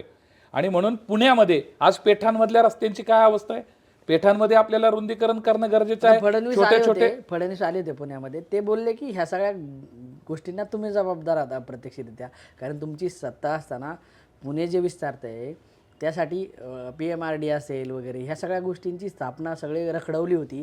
पृथ्वीराज चव्हाणांवर त्यांनी अप्रत्यक्षरित्या बरेच आरोप केले. मेट्रो संदर्भात ते आरोप झाले आणि इथल्या रस्त्याचं मॅनेजमेंट आहे हे सगळं काँग्रेस आणि राष्ट्रवादीच्या काळात बिघडलं असं त्यांचं म्हणणं आहे. हे लक्षात घ्या, आपण खूप खोलवरती जायला हवं की या ठिकाणी पुणे शहराचे रस्ते, या पुणे शहराची म्युनिसिपल कॉर्पोरेशन, इथले काही जे प्रश्न असतील यावरती 9 वर्षे हा खूप मोठा कालावधी असतो. 9 वर्षे 10 वर्षाची म्हणजे दोन पंचवार्षिक असल्यासारखं परिस्थिती आहे. या संदर्भामध्ये जे PMRDचा निर्णय माननीय मुख्यमंत्री साहेबांनी जो काही निर्णयाबद्दल बोलले असतील, कारण शेवटी राज्य सरकारमध्ये PMRD आता वाढणारं पुणे आणि माननीय अजितदादांच्या कार्यकाळामध्ये असणारं पुणे हे छोटं पुणे होतं. आज पुण्याची व्याप्ती खूप मोठ्या प्रमाणामध्ये वाढलेली. आज आपण रिडेव्हलपमेंटचा विषय आला. आज रिडेव्हलपमेंटमध्ये आज पुणे शहरामध्ये रिडेव्हलपमेंट कधीपासून सुरू झालं, अलीकडच्या या 4 वर्षात रिडेव्हलपमेंट FSI वाढला वगैरे, हे झाले, हा निर्णय झाला, इमारती उंच उभ्या राहत आहेत, पण त्याचं व्हॉट अबाउट त्याचे ड्रेनेज सिस्टम, व्हॉट अबाउट त्याचे water system, what about road तर तेवढेच आहेत ना. मग याच्या ध्येय धोरणाच्या संदर्भात इथली महानगरपालिका, इथले कारभारी हे सगळे जबाबदार आहेत. आणि हे PMRDच्या स्थापना किंवा त्या सगळ्या संदर्भामध्ये निर्णय 33 गावं महानगरपालिकेमध्ये समाविष्ट करणे, त्यानंतर काही गावं अंशतः वगळणे, हे सगळे निर्णय पूर्वीच्या काळामध्ये झाले. प्रशासकीय राजवट वगैरे होती मधल्या काळात, 2 वर्षाची असं आहे, प्रशासकीय राजवटीमध्ये शेवटी प्रशासन कोण चालवतं, तर इथले जे महानगरपालिकेची ज्यांची सत्ता असते तेच चालवतात, तेच कारभारी डे टू डे कारभारामध्ये लक्ष देत असतात. आणि म्हणून या सगळ्या गोष्टी ज्या आहेत, पुणे महानगरपालिकेमध्ये स्वच्छतेचा अतिशय मोठा प्रश्न आहे, कचऱ्याचं साम्राज्य आहे, हे सुद्धा सुधारवणं आमची प्राथमिकता आहे. आणि म्हणून 9 वर्षामध्ये मागच्या कालखंडामध्ये कचरा व्यवस्थापन याच्यावरती सुद्धा काय झालंय हे सुद्धा आपण तपासण्याची गरज आहे. आणि म्हणून पुणे शहराचा पाण्याचा प्रश्न असेल, 24 तास पाणी त्या ठिकाणी पुरवणं, आज आउटस्कटलाच जाऊ द्या, पण मुख्य शहरामध्ये सुद्धा सोसायट्यांमध्ये टँकर लावावं लागतात. भाजपचं म्हणणं आम्ही 75 ठिकाणी 24 तास पाणी दिले, फक्त 25 ठिकाणी बाकी, ते पण देऊ म्हणणं आणि वस्तुस्थिती ही वेगळी गोष्ट आहे. ते देतील पुढच्या कालखंडामध्ये, परंतु 9 वर्षाच्या सत्तेमध्ये जे काय काम करायला हवं होतं, ती पुणेकरांना ॲश्युरन्स द्यायला हवं होतं. आज पुणेकर खऱ्या अर्थाने खुश आहेत का या कामावरती? 9 वर्षाची राजवटीमध्ये पुणेकर खुश आहेत का? आज उपनगरांमध्ये काय परिस्थिती झालेली आहे? आज उपनगरांमध्ये किती मोठी संख्या वाढलेली आहे, किती प्रचंड अनप्लॅन्ड प्रोग्राम आहे. आज तुम्ही धायरी, नरे, इकडे येरवडा साईड, विमाननगर या साईडला तुम्ही हडपसर या साईडला गेला तर प्रचंड लोकांचे लोंढे आलेले आहेत. पुणे शहरावरती लोकांची एक गर्दी वाढलेली आहे. आणि म्हणून याचं नियोजन जे आहे, याचं नियोजन महानगरपालिकेच्या माध्यमातून होतं. हे 5 वर्ष मागचे आणि हे 4 वर्ष प्रशासकीय कालखंडामधले. प्रशासकीय कालखंडामध्ये सुद्धा हे नगरसेवक तिथले नगरसेवक म्हणूनच त्याच पद्धतीने वावरलेले आहेत, परंतु काम मात्र लोकांमध्ये दिसत नाही. आणि प्रचंड अडचणी आहेत, वेळेच्या वेळेवरती पाणी मिळत नाहीये. पण आज मी तुम्हाला एक एक्झाम्पल सांगेल. आता हे तर महानगरपालिकेचं काम आहे ना. सिंहगड रस्त्यावरती फ्लायओव्हर ब्रिज बांधला गेला, फ्लायओव्हर पूर्ण झाला, आता त्याला 65 ठिकाणी छिद्र मारायचे, होल तयार करायचे, त्याच्यातनं मेट्रोचे काम हे करायचे. हे काम कुणाचं होतं? हे काम इथल्या प्रशासकीय व्यवस्थेबरोबर इथल्या स्थानिक नेतृत्वाने बघायला पाहिजे होतं की काय करायचं या पुणे शहरासाठी. आता एवढा खर्च त्याच्यावरती गेला, आता पुन्हा तो पाडायचा, ते परत त्याला त्या ठिकाणी 65 ठिकाणी त्याला छिद्र पाडायची. आता त्यावेळेस परत पुलावरची ट्रॅफिक बंद राहणार किंवा ट्रॅफिक तुंबणार. परत तो सिंहगड रोड म्हणजे बांधण्यासाठी त्याला 4 वर्ष 3 वर्षाचा कालावधी गेला. त्यावेळेस लोक ट्रॅफिकमधून असह्य झाले. आज असं सगळं संपूर्ण पुणे शहर याची अवस्था अत्यंत वाईट झाली. आणि कुठेतरी विजन नसल्यामुळे, आउटस्कटला तर अत्यंत बकाल परिस्थिती आहे. पण विजन नसल्यामुळे होते का अशी कामं? 100% तुम्हाला मी आजही सांगेल की तुम्ही एक उदाहरण म्हणून बारामतीला जावा, बारामती बघा, तिथे बारामतीचं लँडस्केपिंग बघा, बारामतीच्या अत्यंत इमारती बघा, बारामतीमधलं साधं एसटी स्टँड बघा, आंतरराष्ट्रीय दर्जाचं एसटी स्टँड उभं केलेलं आहे. बारामतीचे रस्ते बघा, बारामतीचे डिवायडर बघा. बारामतीमध्ये आज आपण पुणे शहरामध्ये ज्या सुविधा आहेत त्या सर्व सुविधा आज बारामतीमध्ये आहेत. शिक्षणाची महागंगा त्या ठिकाणी आहे. अत्यंत संपूर्ण राज्यामधनं देशामधनं सगळे मुलं तिथं शिकण्यासाठी येत आहेत. तिथं चांगल्या सुविधा आहेत. आज बारामतीचे लोक पुण्याला यायला तयार नाही आहेत, कारण बारामतीमध्येच त्या सुविधा मिळतात.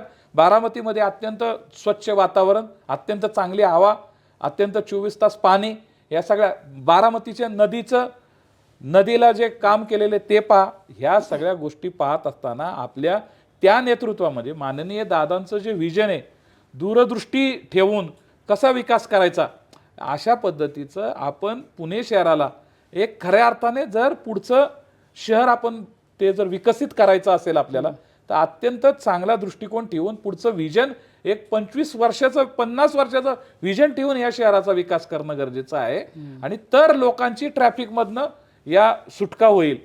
अण्णा, तुमचा सामाजिक चळवळीमुळं एकूण महाराष्ट्रात खूप चांगला संबंध आलेला आहे. सो मला काय वाटतं की जशी मुंबईमध्ये वाढती गर्दी लक्षात घेऊन नवी मुंबई वसवण्यात आलं, तसं कुठंतरी राजकारणात एकूणच राजकारण्यांची इच्छाशक्ती कमी पडली का, की हे ओळखण्यात की पुणे एवढ्या वेगानं वाढेल आणि एक पर्यायी म्हणजे नवी मुंबईसारखं पुण्यालाही एखादं पर्यायी शहर करावं, असं एकूण तुम्हाला असं वाटत नाही का की सर्वपक्षीय राजकारणी याच्यामध्ये अपयशी ठरले, असं नाही वाटत? नाही, निश्चितरित्या काय असतं की शेवटी शहराची गरज, वाढती लोकसंख्या, शेवटी या शहरावरती किती ताण येतोय याचा साकल्याने विचार करायला हवा. सर्वच राज्यकर्त्यांनी, राजकारण्यांनी हा विचार व्यापक अंगाने विचार करून वाढतं नागरीकरण, एका महानगरपालिकेवरती येणारा लोड याचा विचार करून निश्चितरित्या पुणे महानगरपालिकेचं एक एक्सटेन्शन किंवा दुसरी महानगरपालिका किंवा एक दोन छोट्या छोट्या महानगरपालिकांची निर्मिती करून कशा पद्धतीने या शहराचं जे काय विकासाचं मॉडेल ठरवलं पाहिजे आणि त्यांना स्वायत्त महानगरपालिका ती संधी दिली गेली पाहिजे. कारण हे सगळंच मुंबई हे खूप मोठं शहर आहे. आज पुणे त्याच्या बरोबरीने आज पुणे वाढत आहे आणि म्हणून या सगळ्या सुविधांचा विचार करता आपल्याला पुढच्या 50 वर्षाचा जर विचार करायचा असेल तर निश्चितरित्या हा विचार प्रायोरिटीवरती घेतला पाहिजे. आपण भाजप आणि राष्ट्रवादी यांच्या ज्या आरोप प्रत्यारोपांबद्दल खूप बोललो. मला वाटतं की जरा थोडंसं राष्ट्रवादीच्या अंतर्गत पण गोष्टींवर तुम्ही जरा थोडंसं भाष्य करावं असं मला वाटतं. एकूणच दोन्ही राष्ट्रवादी वेगळ्या झाल्या आणि आज परत एकत्र लढता येते. तर हे जे एकत्र लढणे हे लोकांना जरा थोडंसं संभ्रमात टाकणार आहे. ते अशासाठी की लोकांना वाटतं की हे कधी वेगळे झालेच नव्हते. तर आता तुमची पक्षाची भूमिका तर ही आहे आता की अजितदादांनी पण सांगितलं की आम्ही तात्पुरता विचार केला. नेमकं काय की भविष्यात एकत्र येणार आहे तुम्ही? हे लक्षात घ्या की स्थानिक स्वराज्य संस्थांमध्ये प्रत्येक पक्ष आपल्या सोयीचं राजकारण करतो. प्रत्येक पक्षाला आपली नगरसेवकांची संख्या जास्तीत जास्त कशी वाढेल, आपल्या मतांचं विभाजन होणार नाही याची काळजी घेत असताना नॅचरल जस्टिस जो म्हणतो आपण तो असा आहे की राष्ट्रवादी काँग्रेसचा कार्यकर्ता आणि राष्ट्रवादी काँग्रेसचा मतदार हा एकत्रच राष्ट्रवादी काँग्रेस असताना विचारधारेने बांधला गेलेला आहे आणि त्यामुळे स्थानिक स्वराज्य संस्थांच्या निवडणुकीमध्ये आपण एकत्र आलो तर मतविभागणीचा फटका बसणार नाही, कार्यकर्त्यांमधला संभ्रम दूर होईल, मतदारांनाही कुठं संभ्रम निर्माण राहणार नाही, त्यांच्या मनामध्ये संभ्रम होणार नाही. ह्या एका उद्देशाने एकत्र येऊन या महानगरपालिकेमध्ये शेवटी स्वतंत्र लढायचं आहे आम्हाला. स्वतंत्र लढत आहोत आम्ही. हा निर्णय स्वतंत्र लढत असताना हा निर्णय आम्ही आमच्या हिताचा घेतला. त्याचबरोबर शेवटी आमची विचारधारा एक आहे. एक विचारधारा असणारा नॅचरल आमचा पक्षच एक होता.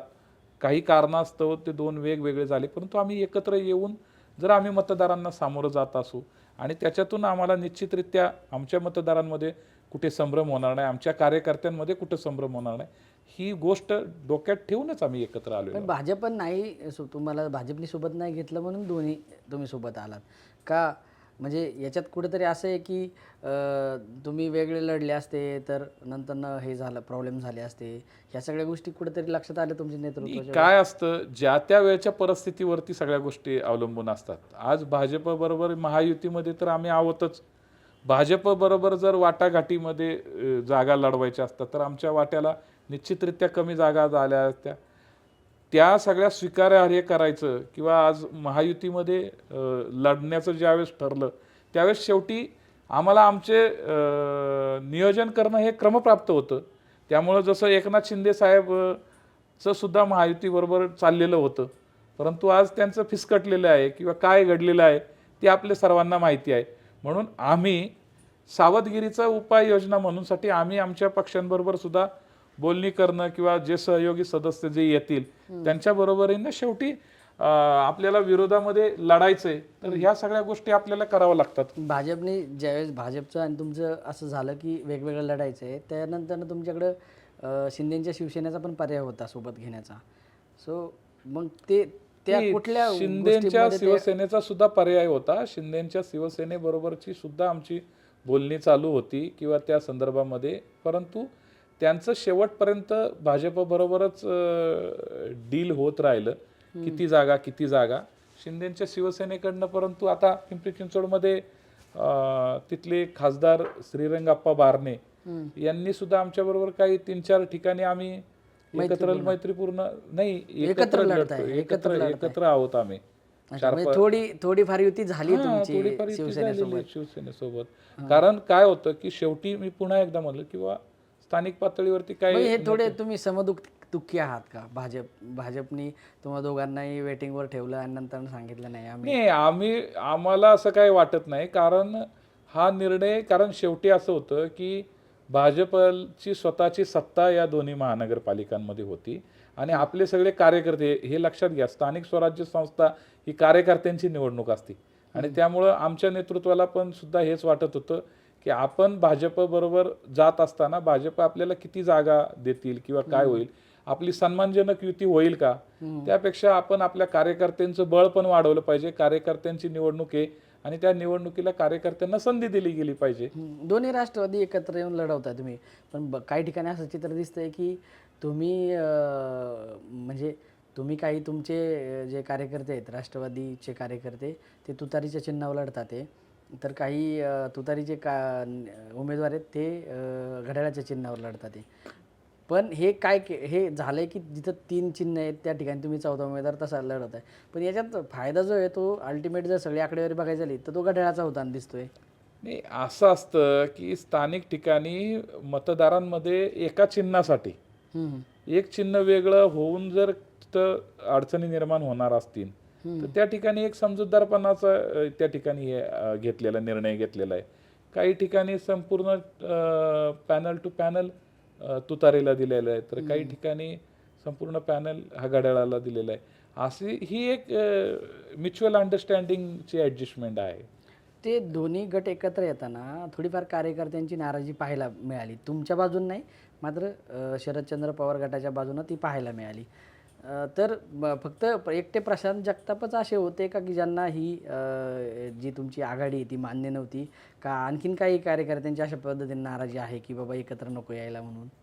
ती प्रशांत जगतापांनी त्यांचा व्यक्तिगत निर्णय काय घेतला हे आपण सगळ्यांनी पाहिलेलं आहे. तात्विक राजकारणाचा आधार देत त्यांनी पुन्हा एकत्र येणं या सगळ्या गोष्टीला थोडीफार त्याच्यातनं त्यांनी स्वतःचा निर्णय घेतला. आणि राजकारण म्हटलं की सर्वांचं 100% समाधान आपण कधीच करू शकत नाहीत. 2-5% कार्यकर्ते नाराज होतात, परंतु कार्यकर्त्यांना नाराज जरी कार्यकर्ते झाले तरी अनेक संस्था वगैरे ज्या असतात, अनेक संस्थांवरती उद्या सत्तेमध्ये आलो, सत्तेमधल्या काही छोट्या छोट्या घटकांमध्ये कार्यकर्त्याला न्याय देता येतो. सहकारामध्ये काही संस्था असतात. माननीय दादांनी अनेक या पुणे जिल्ह्यातल्या अनेक कार्यकर्त्यांना वेगवेगळ्या संस्थांवरती संधी देऊन त्यांना त्यांचं कार्यकर्तृत्व दाखवण्याची संधी दिलेली आणि त्यामुळे स्थानिक पातळीवरती स्थानिक या निवडणुका होत असताना हे सर्वच आपण 100% न्याय देण्याचा प्रयत्न करतो, परंतु 2-5% कार्यकर्त्यांवरती कुठेतरी अन्याय होतो किंवा तो अन्याय जरी झाला तरी तो सर्वच पक्षांमध्ये होतो. तो नॉट ओनली राष्ट्रवादी काँग्रेस पक्ष, तो BJP मध्ये होतो, तो सेनेमध्ये होतो, तो काँग्रेसमध्ये होतो. इथे मुख्य लढत भाजप आणि राष्ट्रवादी काँग्रेस याच्यामध्येच आहे. विरोधी पक्ष हे नावापुरते आहेत आजच्या घडीला आणि त्यामुळं शेवटी जिथं स्पर्धा तुल्यबळ असते तिथं मागणी करणाऱ्यांची संख्या जास्त असते. एकाच जागेसाठी 5-5, 10-10 उमेदवार त्या ठिकाणी इंटरेस्टेड असतात आणि त्यावेळेस आपण न्याय एकालाच द्यावा लागतो. एक दोन ठिकाणी कार्यकर्ते नाराज होतात, कुठं कुणाला तरी पण एवढं प्रशांत जगतापांना अजित पवारांचं एवढं काय आवड होतं की त्यांनी डायरेक्ट म्हणजे एकत्र येणार त्यांना जसं कळालं तर त्यांनी डायरेक्ट पक्ष सोडणं पसंत केलं? प्रशांत जगतापांना हा वैयक्तिकरित्या तुम्ही प्रश्न विचारू शकता की त्यांची अडचण काय होती किंवा ते काय. कारण खरं तर अजितदादांनी भरपूर काही प्रशांत जगतापांना दिलं. अजितदादांनी PMPLचं संचालक पद प्रशांत जगतापांना दिलं. अजितदादांनी प्रशांत दादा जगताप यांच्या घरामध्ये त्यांच्या आईंना नगरसेवकाची संधी दिली. प्रशांत दादा एकाच वेळेस एकाच कुटुंबातील 2-2 सदस्य 2-2 वेळा नगरसेवक राहिले. त्याचबरोबर माननीय अजितदादांनी प्रशांत दादाला महापौर पद दिलं आणि त्याचबरोबर पुणे शहराचं अध्यक्षपद सुद्धा दिलं. एवढ्या कमी कालावधीमध्ये प्रशांतदादांना भरपूर पक्षाकडनं खऱ्या अर्थाने भरपूर संधी देण्यात आलेली होती. परंतु प्रशांतदादांची व्यक्तिगत काय अडचण आहे किंवा काय झालं याच्यावरती ते स्वतःच सांगू शकतील. नाही, पण पक्षी भूमिका जाऊ द्या, तुम्ही एवढं समाजकारण राजकारण पाहिलं, कुठंतरी असं वाटतं का की जगतापांना काँग्रेसची ओढ लागली होती असं? नाही, बिलकुल नाही. कारण काय होतं की शेवटी राजकीय दृष्ट्या प्रत्येकजण आपल्या भवितव्याचा विचार करतो. आज हडपसर मतदारसंघ प्रशांत जगतापांनी पूर्वी लढवलेला आहे. थोड्याशा मतांनी ते पडले. तो मतदारसंघ आज त्याचं जे नेतृत्व करतात ते चेतनदादा तुपे पाटील, ते राष्ट्रवादी काँग्रेस पक्ष माननीय अजितदादांच्या पक्षाचे, आमच्या पक्षाचे आमदार आहेत. आणि त्यामुळे मला असं वाटतं, स्वतःचं माझं व्यक्तिगत रीडिंग आहे हे, स्थानिक रीडिंग आहे, स्थानिक ठिकाणच्या प्रश्नाचा विचार करून प्रशांतदादांनी पुढे आपल्याला आमदारकी लढवताना पुन्हा पक्ष, तिकीट ह्या सगळ्या अडचणी निर्माण होऊ शकतात, त्यामुळे त्या ठिकाणी त्यांनी तो निर्णय घेतला असावा. खरं तर त्यांनी ह्या विषयामध्ये माननीय अजितदादांशी संवाद केला असता, माननीय पवारसाहेबांशी संवाद केला त्यांनी, माननीय सुप्रियाताई सुळे यांच्याबरोबर संवाद केला आणि त्यानंतर त्यांनी निर्णय घेतला. खरं तर त्यांनी असा निर्णय घ्यायला नको होता असं माझ्यासारख्या कार्यकर्त्याला वाटतं. मी त्यांचा जवळचा स्नेही आहे, परंतु मला स्वतःला असं वाटतं की एक कर्तृत्ववान कार्यकर्ता, परंतु काही निर्णय अशा समजवण्याचा प्रयत्न नाही केला का त्या काळात? नाही, कसं असतं की शेवटी एक राजकीय कार्यकर्ता, मी एक सामाजिक क्षेत्रातील कार्यकर्ता आणि मी आज राजकीय दृष्ट्या निर्णय घेतलेला आहे माननीय अजितदादांच्या बरोबर काम करायचा आणि माननीय अजितदादांच्याच नेतृत्वाकडे एकत्र येणं किंवा त्या गोष्टीची काही अडचण त्यांना जाणवली असेल, त्यामुळे त्यांनी तो निर्णय घेताना तुमच्यासारख्याच पॉडकास्टच्या निमित्ताने किंवा अनेक छोट्या छोट्या चॅनेलच्या निमित्ताने मी जेव्हा मुलाखतीमध्ये हा प्रश्न जेव्हा विचारला गेला त्यावेळेस सुद्धा मी हे आवाहन केलेलं होतं की प्रशांतदादा यांनी असा निर्णय, अविवेकी निर्णय घेऊ नये. अत्यंत भाषेच्या चांगल्या वापराचा विचार करून दादांचं जे काम आहे किंवा माननीय पवारसाहेबांशी सल्लामसलत करून त्यांनी हा निर्णय घेतला, तर त्यांच्यासाठी हा आत्मघातकी निर्णय ठरेल. असे जेव्हा निष्ठावान कार्यकर्ते जेव्हा सोडून जातात तेव्हा असं पक्षाला कुठेतरी वेदना वगैरे होत नाही का की एवढा निष्ठावान कार्यकर्ता होता? नाही, होत असतात. मग म्हणून तर पक्ष समजावतो ना, शेवटच्या क्षणापर्यंत अशा कार्यकर्त्याला समजावण्याचं काम करतात. माननीय पवारसाहेबांनी समजावलं, म्हणजे मला जी मिळालेली माहिती आहे ती माननीय सुप्रियाताई सुळेंनी त्यांना समजावून सांगितलं की तुम्ही हा निर्णय घेऊ नका. आणि असे कित्येक कार्यकर्ते आहेत की जे या सगळ्या प्रक्रियेमध्ये येत असतात, जात असतात. यामध्ये काही राजकीयदृष्ट्या इलेक्शनमध्ये मोठं नेतृत्व हे मोठं उगाच होत नसतं. पवार साहेबांना अनेक लोक सोडून गेली, पुन्हा ती लोक आले, त्यांचा त्यांनी स्वीकार केला, परंतु पवार साहेबांनी कधी कुणावरती सूड उगवला नाही. तसंच माननीय अजितदादांनी सुद्धा मोठ्या मनाने प्रशांतदादांना स्वीकारलं असतं, एकत्र आले असते. ह्या निवडणुकीपुरतं एकत्र आलोत, पुढे भविष्यामध्ये काय होईल याच्याबद्दल मी नाही सांगू शकत, परंतु मग ही निवडणूक झाली असती तर काहीच प्रॉब्लेम नसता झाला. म्हणजे उलट प्रशांतदादांनी जो काही निर्णय घेतला तो त्यांचा व्यक्तिगत निर्णय होता, त्यांनी काही सामाजिक दिशा ठरवली असेल त्यामुळे त्यांनी तो निर्णय घेतला. पण एक त्यांनी जो निर्णय घेतला तो त्यांनी त्यांच्या भविष्याची वाटचाल आणि त्याचा विचार करून कदाचित निर्णय घेतला. राष्ट्रवादी काँग्रेस पार्टी एकूण जर बघितली तर त्यात अजित पवारांनी मोठे केलेले लोक असतील, ज्यांना नगरसेवक केलं, ते मधल्या काळात सोडून भाजपमध्ये सामील झाले. अशा काळामध्ये आता जर नवीन नेतृत्व तयार करायचं असेल तर युवकांबाबत राष्ट्रवादीची काय भूमिका आहे? आता या पुढच्या काळामध्ये साधारण काय भूमिका राहील?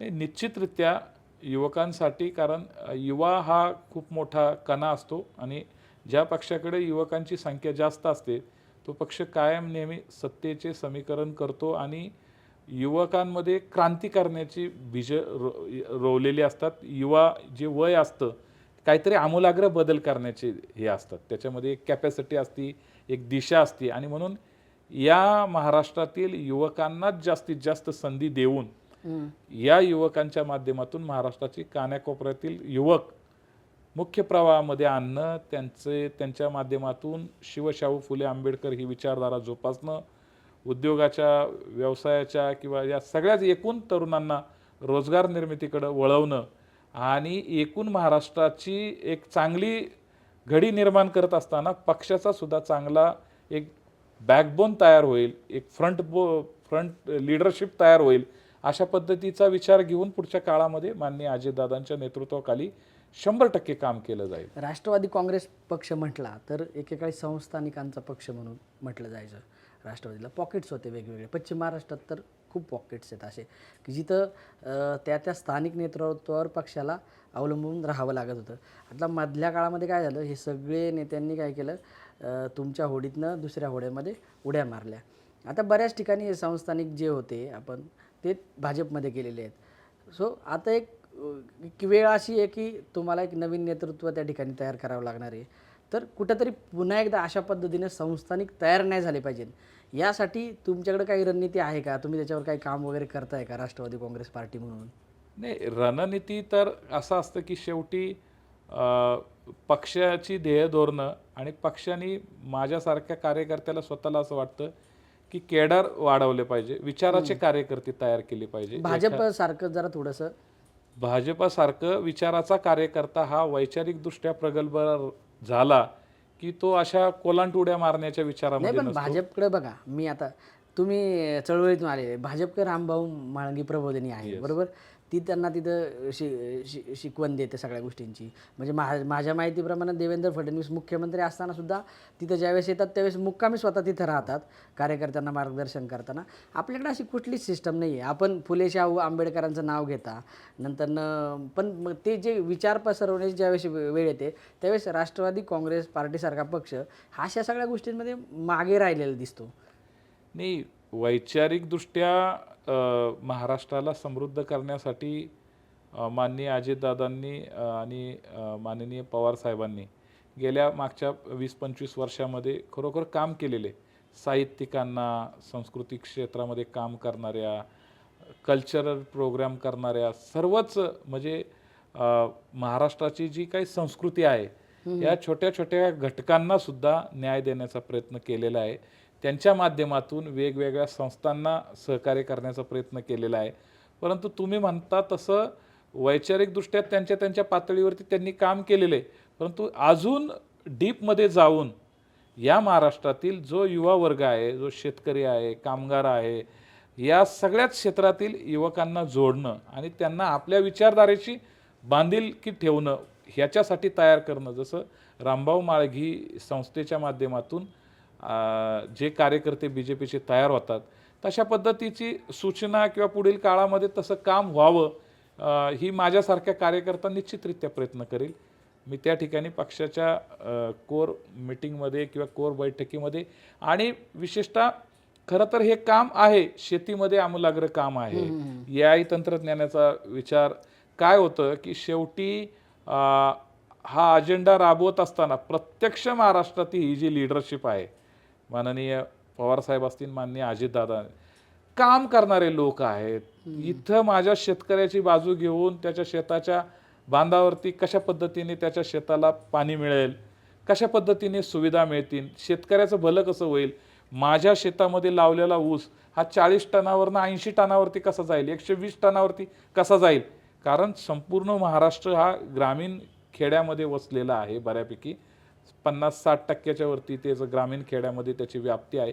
आणि म्हणून खेड्यापाड्यातील विकासाला चालना देत असताना शहरामधील सुद्धा युवकांचे काही प्रश्न सुटावेत म्हणून अलीकडच्या काळामध्ये अनेक वेगवेगळ्या माध्यमातून सारथी संस्था असेल, महाज्योतीसारखी संस्था असेल, बार्टीसारख्या संस्थांना मदत करणं किंवा त्या संस्था मोठ्या करणं हे सुद्धा काम माननीय अजितदादांनी केलेलं आहे. आणि म्हणून मला असं वाटतं की रचनात्मक काम करत असताना कदाचित कल्चरल लेवलवरती हे थोडंफार कुठेतरी काम कमी तुम्हाला लोक सोडून गेले, लक्षात घ्या की कुठेतरी ते वैचारिक सोडून गेले कुठेतरी 100%. वैचारिक बांधणी नव्हती, वैचारिक बांधणी आणि हे विचारधारेपेक्षा स्वतःचा विचार जास्त करणारे लोक असतात आणि त्यामुळे ते स्वतःच्या विचाराच्या पुढं कशाचाच विचार करत नाहीत आणि आपल्या स्वतःच्या बघा ना. म्हणजे दुसरीकडे बघा, भाजपचा जर विचार केला तर त्यांचा जो म्हणजे आपण रामभाऊ म्हाळगी प्रबोधिनीचा जो कार्यकर्ता आहे तो कदाचित अशा पद्धतीने पक्ष सोडून जाताना दिसणार नाही.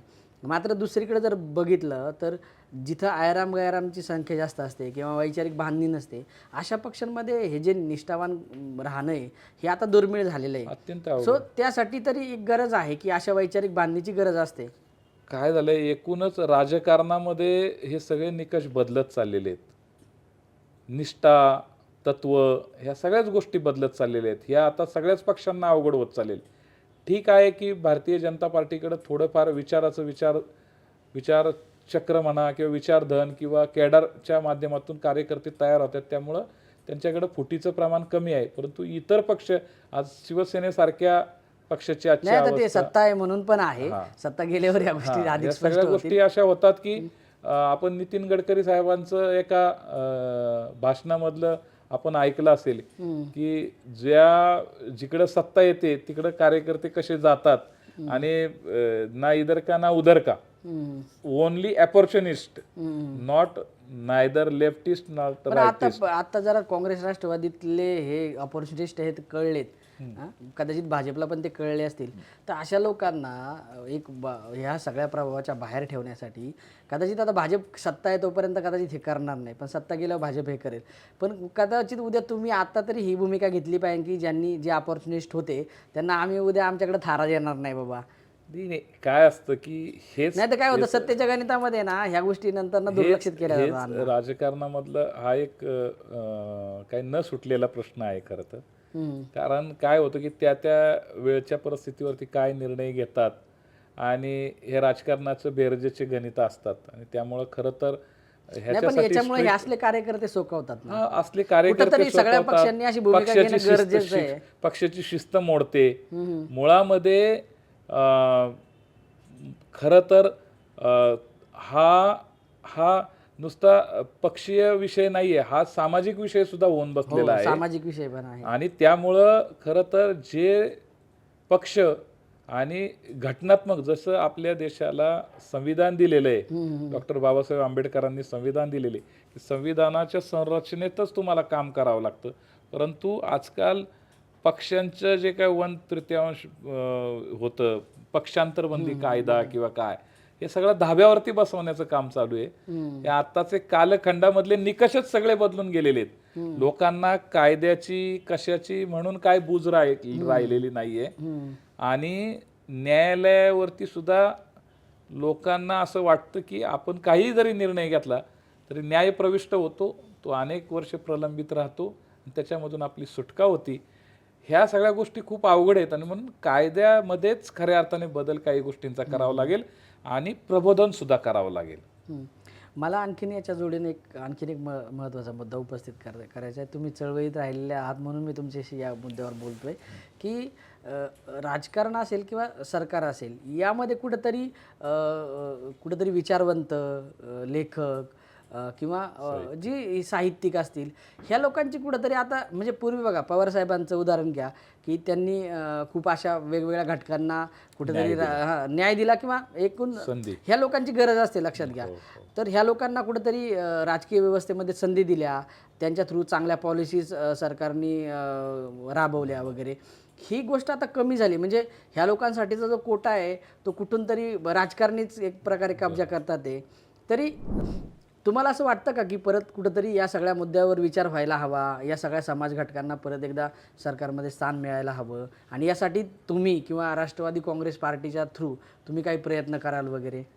मी निश्चितरित्या वाटतं, जो अतिशय महत्त्वाचा प्रश्न आहे. कारण महाराष्ट्राच्या आजपर्यंतच्या इतिहासामध्ये जे राज्यकर्त्यांनी काम केलं, महाराष्ट्राचे मुख्यमंत्री म्हणून अनेकांचे आपल्याला वसंतदादांपासून यशवंतरावांपासून ज्यांनी नेतृत्व या राज्याचं केलं, मग ते अलीकडच्या काळामध्ये मनोहर जोशी असतील, ह्या सर्वांनी जेव्हा राज्याचं नेतृत्व केलं, विलासराव देशमुख साहेब असतील, यांनी संपूर्ण कला, साहित्य, क्रीडा या सर्वच क्षेत्रातील मान्यवरांना विधान परिषदेमध्ये राज्यपाल नियुक्त जागा असतील किंवा यामध्ये संधी दिली. आणि ही संधी देत असताना विशेषतः उपेक्षित घटकाला सुद्धा संधी दिली गेली. बरोबर. कारण उपेक्षित घटकामधून येणारा प्रतिनिधी हा या निवडणुकीच्या याच्यामध्ये फाईट करू शकत नाही. तुल्यबळ स्पर्धा करताना त्याच्या अनेक अडचणी असतील. म्हणून या ठिकाणी संधी देताना त्या व्यक्तीचं त्या कार्यक्षेत्रामधलं जे योगदान आहे 25-25 वर्ष, 30-30 वर्ष, 40-40 वर्ष त्यांनी त्याच्यामध्ये आपली हयात घालवलेली असते किंवा ते काम केलेलं असतं. म्हणून रामदास फुटाणेंचं आपल्यासमोर उदाहरण आहे किंवा लक्ष्मण मानेंचं, नादो महानोर आहेत. यांना पवार साहेबांनी संधी दिली. अनेकांनी अनेक वेगवेगळ्या क्षेत्रातल्या. पण आता आजकाल काय झालं की राजकारणाकरता या सगळ्याच गोष्टी होत आहेत. कार्यकर्त्याला संधी दिली जाते, परंतु माझ्यासारखा कार्यकर्ता, मी एक छोटा कार्यकर्ता आहे, परंतु पक्षाच्या ज्यावेळेस पॉलिसी असेल किंवा पॉलिसीवरती जेव्हा काम करायचं असेल त्यावेळेस ह्या अगोदरसुद्धा मी समाजकारण करत असताना सुद्धा महाराष्ट्र भूषण पुरस्कार कशा पद्धतीने द्यावं, कोणाकोणाचं कॉन्ट्रीब्युशन आहे किंवा विधान परिषदेच्या जागांवरती सामाजिक क्षेत्रातले काम करणारे, साहित्य क्षेत्रामध्ये काम करणाऱ्या कार्यकर्त्यांना संधी द्यावी हे आम्ही अनेक वेळा त्यावेळेस सामाजिक चळवळीमध्ये असल्यामुळं अनेक त्या वेळच्या राज्याच्या प्रमुखांना किंवा पक्षाच्या प्रमुखांना हे सांगितलेलं आहे. आता पक्षीय पातळीवरती सुद्धा मी किमान माझ्या पक्षाच्या शीर्षस्थ नेतृत्व माननीय अजितदादांना या विषयावरती निश्चितरित्या बोलेल.